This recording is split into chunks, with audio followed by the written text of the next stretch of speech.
Hi guys, Miss Newmaster here. Today we're going to be talking about creating topic sentences and paragraphs from our research. To do this today, you're going to need three things. Okay, so you're going to need your topic, the character you're talking about. You're going to need to have your three subtopics pointed out. Then you're also going to have your notes and details on each subtopic. So you should have at least three. If you have already started and finished your graphic organizer and your outline, really you can just use the information in your outline today.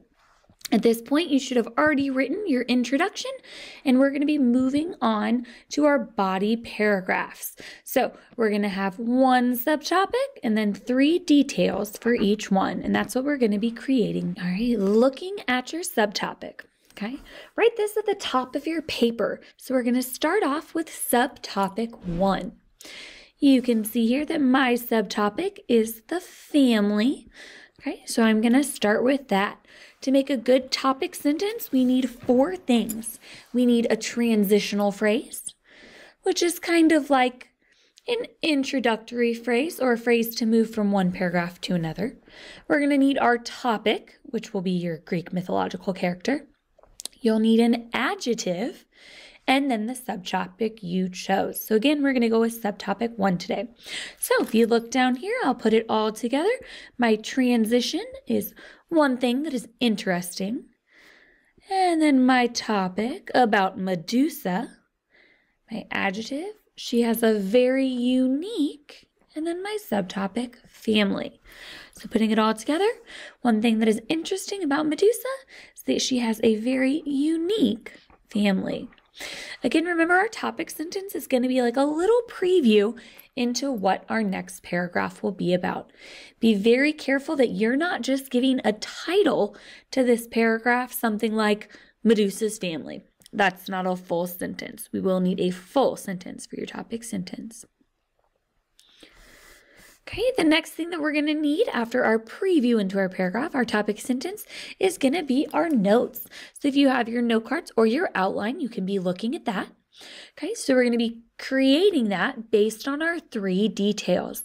We asked that you paraphrased or you took bullet points on those pieces of information. That way we can avoid using those words that we found directly on the internet, avoiding plagiarism. So if you've already done that, we're just going to be making sentences today. If you have full sentences from somewhere else, don't forget to paraphrase or to rewrite in your own words. All right, so here are my 3 notes, and I'm going to break them down into one full sentence at least for each one. All right, so my first note up here is parents, Phorcys, a sea god, and Ceto, a sea goddess. So when I put that all together, I'm going to say something like, Medusa's parents were Phorcys and Ceto, the sea god and goddess before Poseidon. You can see that right here, I have a little bit more information than I did when I first wrote it down in my outline. If you have really short, simple sentences, feel free to go back once we have our information in and let's make those sentences a little bit better.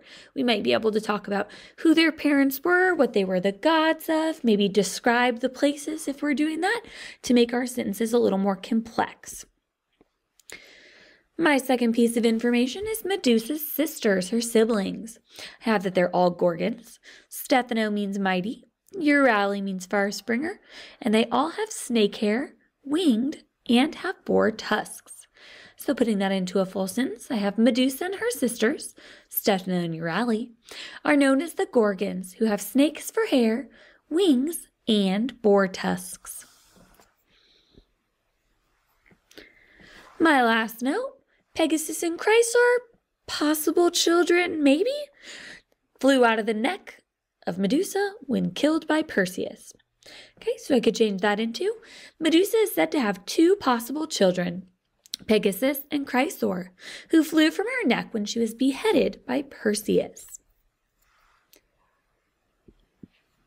If I put that all together, okay, you can see that it's 4 sentences. We're going to have a 4 to 5 sentence minimum on our paragraphs. You can always add more or go back at the end and add extra info about your character in another paragraph as well. So here's my final paragraph. One thing that is interesting about Medusa is that she has a very unique family. Medusa's parents were Phorcys and Ceto, the sea god and goddess before Poseidon. Medusa and her sisters, Sethno and Euryale, are known as the Gorgons, who have snakes for hair, wings, and boar tusks. Medusa is said to have two possible children, Pegasus and Chrysaor, who flew from her neck when she was beheaded by Perseus. And there you have it. You're going to use your topic sentence and your 3 details to make a minimum of 4 complete sentences for each of your body paragraphs.